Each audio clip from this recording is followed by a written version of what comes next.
15 अगस्त 1947 को हम लोग आज़ाद हुए थे और उसी दिन हम लोग अपना इंडिपेंडेंस डे मनाते हैं। लेकिन मेरा सवाल ये है कि इस पूरी दुनिया में और कितने देश हैं जो कि 15 अगस्त को ही अपना इंडिपेंडेंस डे मनाते हैं? क्या आप जानते हैं? डोंट वरी, मैं आपको बताता हूँ। टोटल 3 देश भारत के अलावा और हैं। नंबर 1 साउथ कोरिया, जो कि जापान से 15 अगस्त 1945 को आज़ाद हुआ था। नंबर 2 कोंगो, जो कि फ्रांस से 15 अगस्त 1960 को आज़ाद हुआ था। और नंबर 3 बहरीन, जो कि ब्रिटेन से 15 अगस्त 1971 को आज़ाद हुआ था। क्या इसके पहले तक इफेक्ट आप जानते थे? और अगर नहीं जानते थे तो चैट सेक्शन में लिखना मत भूलिएगा। हमारे देश की राष्ट्रभाषा हिंदी है, ये तो आप जानते हैं।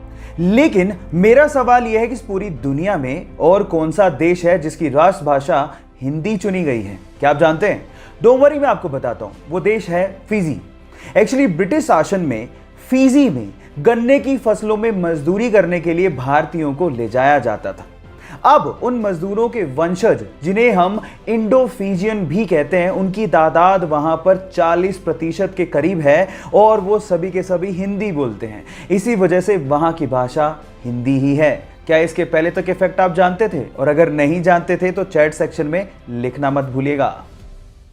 इन रीसेंट ईयर्स में इंडियन सिनेमा की 2 ऐसी मूवीज जिसे देखने के बाद आपको इंडियन सिनेमा पे प्राउड फील होगा और ये आने वाले समय में इंडियन सिनेमा की मास्टरपीस कहलाएंगी। नंबर 1 2018 में रिलीज हुई तुम्बाड़, जिसे डायरेक्ट किया था आनंद गांधी ने।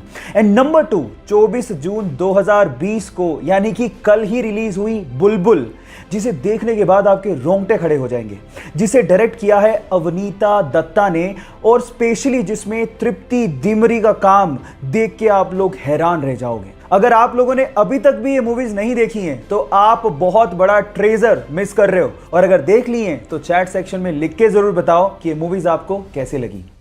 सुशांत के अचानक से यूं छोड़ जाने का गम जितना हमें है, उससे कहीं गुना ज्यादा उसके साथ रहने वाले उसके पेट डॉग फज को हो रहा होगा। जैसे ही अचानक से दरवाजे पर कोई आहट आती है, वो सुशांत को ढूंढने के लिए भाग पड़ता है, लेकिन जब वो सुशांत को नहीं पाता तो निराश होकर लौट आता है। उसका सुशांत की पिक को देख के रोने वाला वीडियो दिल को छू लेने वाला है।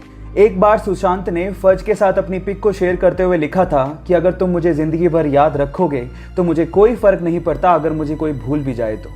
सुशांत और फज के इस अनकंडीशनल लव के बारे में आपका क्या कहना है? चैट सेक्शन में जरूर लिखिएगा।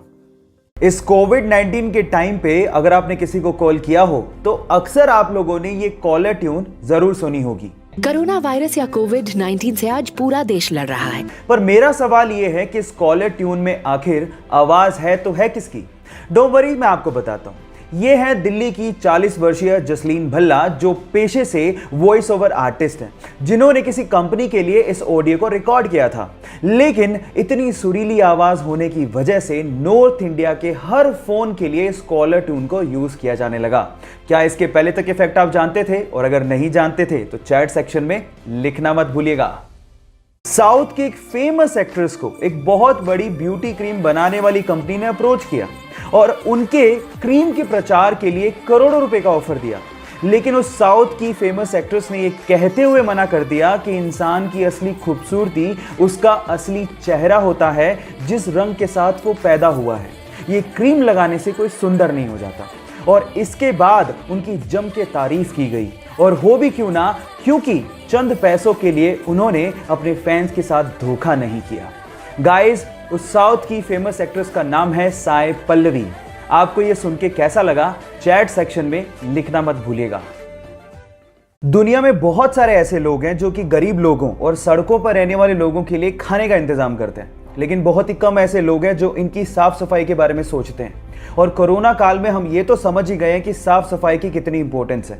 अब इसी चीज को ध्यान में रखते हुए अमेरिका के जैक नामक एक बंदे ने इन गरीब लोगों को और सड़कों पर रहने वाले लोगों को शैम्पू और साबुन बांटने शुरू कर दिए। लेकिन कुछ ही दिनों में उसे समझ में आ गया कि इसका कोई फायदा नहीं है, क्योंकि इनके पास नहाने के लिए जगह ही नहीं है। तो फिर उस बंदे ने एक ट्रक खरीदा और उस ट्रक को मोबाइल बाथरूम में कन्वर्ट कर दिया। उस ट्रक में उसने शीशा भी लगाया, साबुन और शैम्पू का इंतजाम भी किया, ताकि ये गरीब और सड़कों पर रहने वाले लोग अपनी साफ सफाई का इंतजाम कर सके।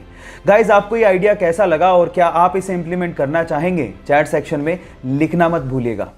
सुशांत सिंह राजपूत के फैंस ने 14th ऑफ जून को एंटी नेपोटिज्म डे मनाने का फैसला किया है। 14th ऑफ जून को ही क्यों? क्योंकि उसी दिन हमने हमारे सुशांत को खो दिया था और उसकी एक वजह नेपोटिज्म भी थी। गाइस, सुशांत सिंह राजपूत की कुर्बानी जाया नहीं जाएगी और एक दिन ऐसा आएगा जब लोग अपने टैलेंट के दम पे आगे बढ़ेंगे, ना कि नेपोटिज्म के दम पे। ये सुशांत के फैंस का सुशांत को बहुत बड़ा ट्रिब्यूट है, ताकि जो सुशांत के साथ हुआ वो बाकी यंगस्टर्स के साथ ना हो पाए। आपका इसके बारे में क्या कहना है? चैट सेक्शन में लिखना मत भूलिएगा।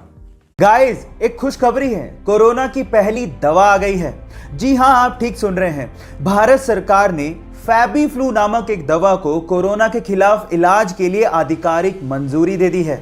यह पहली ऐसी खाने वाली दवा है जिसे भारत सरकार ने मंजूरी दी है और यह दवा बेसिकली कोरोना के माइल्ड और मॉडरेट लेवल के लक्षण वाले मरीजों को दी जा सकती है। कंपनी का यह भी दावा है कि जिसे डायबिटीज या फिर हार्ट डिजीज है, उसे भी यह दवा आसानी से दी जा सकती है। कोरोना के खिलाफ जंग में हम आगे बढ़ रहे हैं और जल्द ही कोरोना के खिलाफ अच्छे दिन आने वाले हैं। आपका क्या कहना है इस बारे में? चैट सेक्शन में लिखना मत भूलिएगा। गाइस, आप लोगों ने बहुत सारी मूवीज में समुद्री डाकुओं को अपनी एक आंख पे काली पट्टी बांधे देखा होगा और हम ज्यादातर लोग यही सोचते हैं कि उनकी आंख फूटी हुई होगी, शायद इस वजह से उन्होंने काली पट्टी बांध रखी होगी, है ना? लेकिन ऐसा नहीं होता, वो उनका नाइट विजन का जुगाड़ होता है।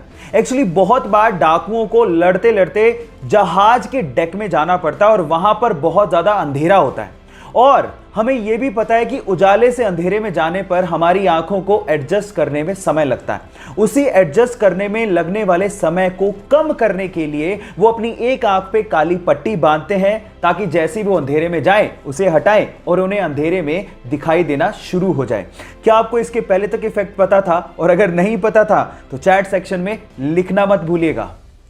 गाइज, आप लोगों ने अपनी जिंदगी में 3 स्टार या फिर 5 स्टार होटल्स के बारे में सुना होगा, मैं भी देखा भी हो।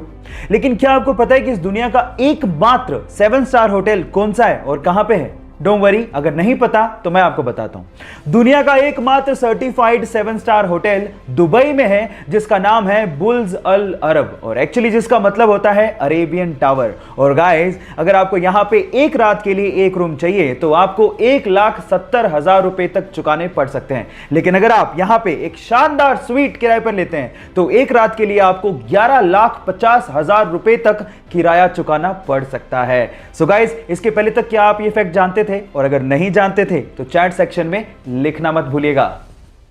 गाइस, मान लो आप किसी वजह से अपनी कार में फंस जाओ और आपके सेंट्रल लॉकिंग सिस्टम की वजह से सारे कार के दरवाजे ऑटोमेटिकली लॉक हो जाएं और वो खुल नहीं रहे हो, तो उस सिचुएशन में आप लोग कार से बाहर कैसे निकलोगे? डोंट वरी, इसका भी एक हैक है, मैं आपको बताता हूं। उसके लिए आपको अपनी सीट के पीछे लगे डिटैचेबल हेड रेस्ट को पहले निकालना है और उसके बाद उसकी एक टांग को किसी एक विंडो के कॉर्नर पे लगाना है इस तरह से, और उसके बाद उसको धक्का देना है, जिसके बाद वो जो विंडो है वो क्रैक हो जाएगा और उसके बाद आप उससे बाहर निकल सकते हो।